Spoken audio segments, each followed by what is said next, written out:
It's a new year and a new chance for you to make a fresh start with your compliance. For the next 31 days on the FCPA Compliance Report, we're going to be bringing you a daily tip, strategy, or idea that you can use to improve your program.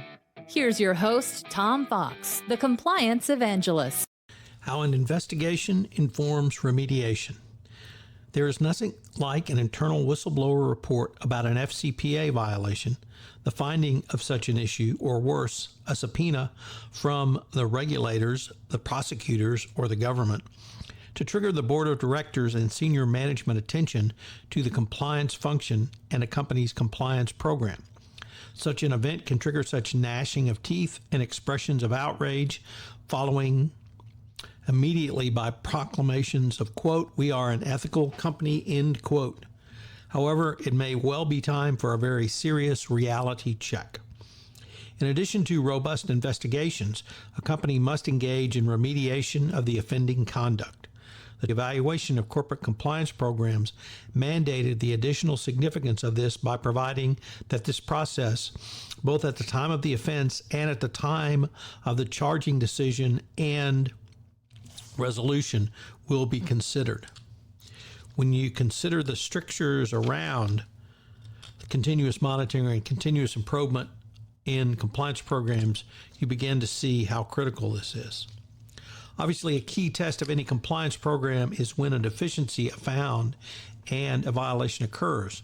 The question then becomes, what do you do about it? Under subsection C, analysis and remediation of any underlying conduct in the evaluation.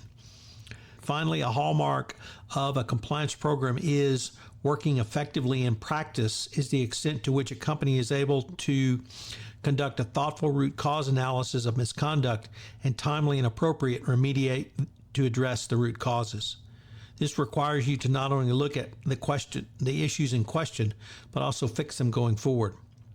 But more than simply looking into it, a company must engage in remediation to address the root causes. The evaluation of corporate compliance programs went on to state, prosecutors should consider any remedial action by the corporation, including, for example, disciplinary actions against past violators and covered by the prior compliance program. It also referenced any additional steps that demonstrate the recognition of the seriousness of the misconduct, acceptance of responsibility for it, and the implementation of these measures to reduce the risk of repetition of such misconduct, including measures to identify future risk. In the same section, the DOJ posed the following questions under remediation. What specific changes has the company made to reduce risk that the same or similar issues will not occur in the future? What specific remediation has addressed the issues identified in the root cause and missed opportunity analysis? Obviously, the investigation will be critical to help you understand what remediation your company will need. One of the things rarely considered is how to investigate, or rather how the investigation triggers a remediation process and what is the relationship between the two. Russ Berlin, CCO at Avantiv, has said, someone found a way to get around your controls in your system. Maybe they colluded to overcome the internal controls.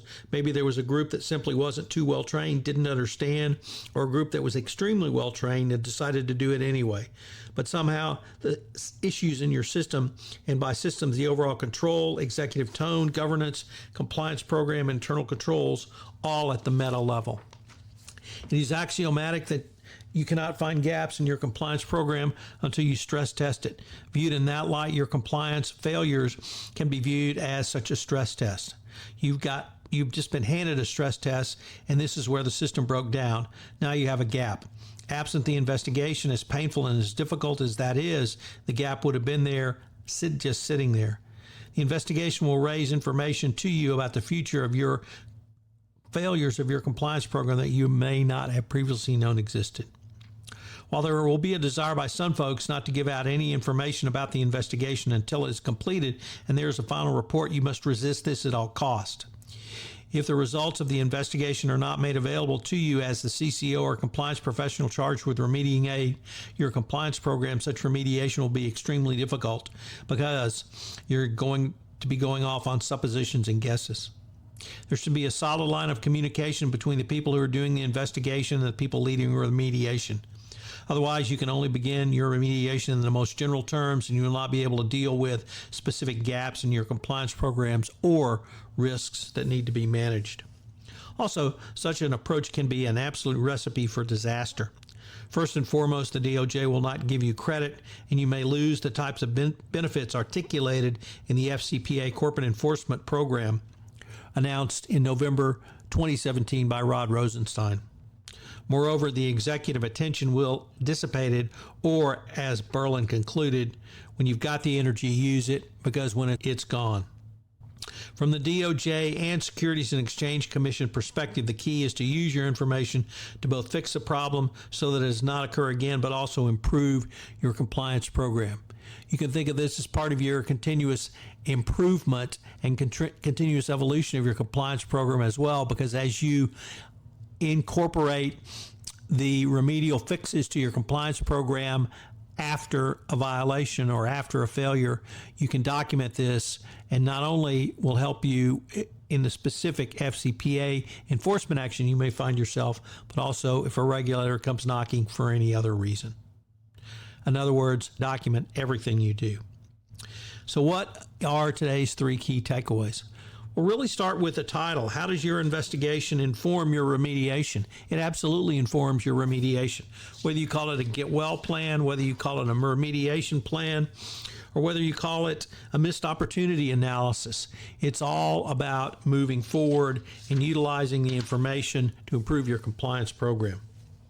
2, a compliance program failure offers you a way to upgrade your compliance program going forward. This cannot be underemphasized, so you should also consider this as a critical component. And finally, your investigation team must inform your remediation team. You can't have them going off and not talking to each other and hiding behind the attorney-client privilege, because if you do, it's an absolute recipe for disaster. This is Tom Fox. I hope you will enjoy this month's offering on hotlines and investigations. 31 days to a more effective compliance program. If I could ask you to do, would you pass on to at least one person this podcast series on the nuts and bolts of compliance, as I'm trying to expand my audience base for 31 days to a more effective compliance program. I hope you'll join me again tomorrow, where I take up another topic in innovation in compliance. Thanks again for listening. 31 Days to a More Effective Compliance Program is a production of the Compliance Podcast Network. This podcast is a part of the C-Suite Radio Network. For more top business podcasts, visit c-suiteradio.com.